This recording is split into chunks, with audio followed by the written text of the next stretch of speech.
Welcome to the Ask a Nutritionist podcast, brought to you by Nutritional Weight and Wellness. We are thrilled to have you join us today as we discuss the connection between what you eat and how you feel, and share practical, real-life solutions for healthier living through balanced nutrition. Now let's get started. Welcome to Dishing Up Nutrition's midweek segment called Ask a Nutritionist. I'm Teresa Wagner. I'm a registered and licensed dietitian. And on today's show, brought to you by Nutritional Weight and Wellness, I will be answering a nutrition question we've received from one of our Dishing Up Nutrition listeners. Today's question is, I recently read a book that said protein powder contains branched-chain amino acids, and those are not good for typical people unless they are a serious athlete. She's wondering what we think about this. She also read in the book that putting fruit in a blender is not good for the lining of the intestines because it's not in its original form, and that is needed in order for the fiber to line the intestines properly.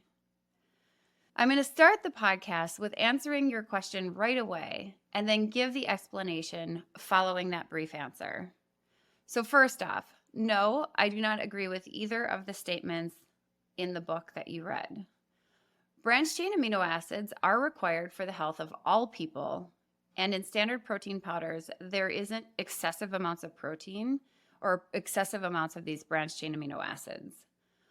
Protein powders are actually quite good and healthy for most people to include in a part of their daily diet. For the second part of the question, no, putting fruit in a blender is not bad for the lining of the intestines and the ability for fiber to function properly. So that's my brief answer. Let's dig a little deeper and we'll start with the amino acids. So first off, what are amino acids? Well, amino acids are the building blocks of protein. Proteins are just long chains of amino acids. Your body has thousands of different proteins that each have important jobs within the body. Each protein has its own sequence of amino acids. This sequence makes the protein take different shapes and have different functions in your body. I like the way an article from the Cleveland Clinic explains it. You can think of amino acids like the letters in the alphabet. When you combine the letters in various ways, you make different words. The same goes for amino acids. When you combine them in various ways, you make different proteins. Your body needs 20 different kinds of amino acids to work as it should. And as I said earlier, these 20 amino acids combine in different ways to make different proteins in the body. But you can't make 9 of those amino acids on your own. These amino acids are called essential amino acids. You must get them from the food that you eat. And I know that just recently, Brandy did a segment on animal proteins, and she also talks about the essential amino acids. So if you want a different spin on the protein topic, tune into Brandy's podcast on amino acids. So these essential amino acids, you must get them from the food that you eat. And I'm actually going to name the 9 essential amino acids. There will not be a quiz later, but we will be talking about a couple of them coming up. So I just want you to have an idea of what the names are. So the 9 essential amino acids are histidine, isoleucine, lysine, leucine, methionine, phenylalanine, threonine, tryptophan, and valine. The other 11 amino acids, I will spare you their names. Those are the non-essential amino acids. Our amino acids, so what do? Different types of amino acids and the way they're put together determine the function of each protein, and they are involved in many important roles in the body, including making your digestive enzymes so that it helps you break down the food that you're eating. They help to grow and repair body tissues. They make hormones like insulin, human growth hormone, and your thyroid hormones. Proteins are the building blocks of your neurotransmitters or your brain chemicals, such as dopamine and serotonin. Protein is also, it's a food. So it functions as an energy source for the body and fuel for our body. Protein is responsible for the growth and maintenance of your hair, skin, and nails. It helps to build muscle and bones, and it boosts the immune system by activating the defense mechanisms that immune system has. The essential amino acids are the amino acids that our body can't make on its own. And so we need to get this from the foods that we eat. The best sources of those amino acids are found in animal proteins. Amino acids from animal proteins are the most easily absorbed and used by your body of the proteins in our food supply. The foods that contain all 9 essential amino acids are called complete proteins. These foods that contain complete proteins include all the animal proteins, so beef, poultry, fish, eggs, dairy products.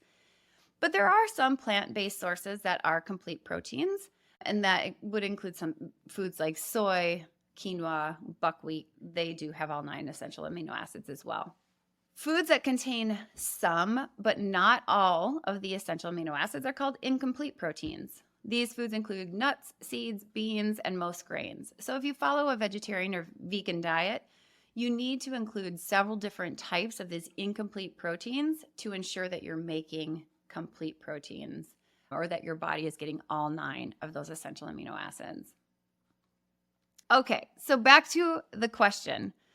The book the listener read said that protein powder containing branched chain amino acids are not good for people unless they're more of a serious athlete. So let's break it down once again. Branched chain amino acids are a part of the group of essential amino acids. Remember that the essential amino acids are necessary for the health of the body, and we have to get them from our diet. And there are 3 branched chain amino acids. There's leucine, isoleucine, and valine. The branched chain just refers to the chemical structure of these amino acids. The structure has branches. So what's so special about the branched chain amino acids? Well, remember that all the proteins have different jobs based on their sequencing. Branched chain amino acids stimulate the building of muscle. That's why they're so popular among people who exercise, particularly the people who lift weights and are looking to gain muscle mass. They are commonly used to improve athletic performance, prevent muscle fatigue, and reduce muscle breakdown. And while branched chain amino acids are popular amongst exercise enthusiasts, the protein powders usually provide all 9 of the essential amino acids, including those branched chain amino acids. And depending on the source of that protein, the amount of those branched chain amino acids will vary. For example, collagen has a complete amino acid profile, having all 9 essential amino acids, but it's a pretty poor source of the branched chain amino acids, whereas whey is an excellent source of the branched chain amino acids. This is the part of the reason why people who exercise also tend to be people who may include protein powders as a part of their diet. It's an easy way to get extra protein in and those muscle building branched chain amino acids, as long as you're using the right protein powder. As far as the question is concerned in regards to what we offer at Nutritional Weight and Wellness, in our NutriKey whey protein powder, there is about 2 grams of leucine and a little over 1 gram of each isoleucine and valine. And considering we recommend eating 100 grams or more of protein per day, those 4 grams of branched chain amino acids are just a drop in the bucket in our overall protein needs. The egg white protein powder has a little higher branched chain amino acid content with around 5.5 grams of total branched chain amino acid, but the paleo beef protein powder has a profile similar to the collagen, which is much lower in those branched chain amino acids. So no, using standard protein powders is not going to be overdoing it on the branched chain amino acids, even for those who aren't high-level athletes. Protein powders made with quality ingredients can be a great addition to anyone's diet. And for those who are interested, of the three, leucine, isoleucine, and valine, the most important for muscle synthesis and growth is leucine. To stimulate muscle synthesis, we need to eat at least 2.5 to 3 grams of leucine before that will happen. And the earlier we reach that 2.5 to 3 grams in the day, the better for muscle growth and the preservation of the muscle that we have. If we hit this amount of leucine at each of our meals, we'll be in a great place for muscle growth and maintenance. Keep in mind that diet is just one aspect of muscle growth. In order to grow and maintain our muscles, we do need to work them, but that's a topic for a different podcast. To get that 3 grams of leucine in whey protein powder, you need about 30 grams of protein, which is about 1.5 scoops of that protein powder. To get it from a food source, we're looking at 4 ounces of chicken breast, 4.5 to 5 ounces of beef or pork, or 5 eggs. And certainly if you like to have eggs in the morning, 5 eggs might be a little excessive or a little bit too much volume for you. So one thing that you can do is do 2 whole eggs and 3/4 of a cup of egg whites. And that will get you to that 3 grams of leucine. So as you can see, it takes a fair amount of protein to hit the threshold for muscle growth. My guess for the majority of the people listening, looking up and calculating the amount of leucine you are eating is just getting way too far in the weeds of nutrition science. So my recommendation for you is to just continue to follow what we at Nutritional Weight and Wellness have been saying for years. Eat about 4 ounces of a variety of different animal proteins at each of your meals and a couple of ounces of protein at snacks. And you'll be hitting all the amino acids, all the essential amino acids, and all the branched chain amino acids your body needs. So I hope that simplifies that for you. Now on to the second part of the question, asking about putting fruit in a blender and it not being good for the lining of the intestines because it's not in its original form. And according to the book that was read, in order for that fiber to line the intestines properly. So let's start this part off by thinking about what happens in digestion. First, we chew the food, hopefully breaking down that food into small pieces. While in the mouth, those carbohydrates in that fruit will start being broken down by a digestive enzyme called amylase. Then we swallow the food. In the stomach, that food is exposed to stomach acid or hydrochloric acid and the mechanical churning of the stomach. At this point in the stomach, the food should be almost a smoothie-like consistency anyway. From the stomach to the intestines, the food is exposed to more digestive enzymes, further breaking the food down so that the nutrients can be absorbed. And most nutrient absorption happens in the intestines, particularly the small intestine. So, in other words, our digestive process is much harsher than a blender.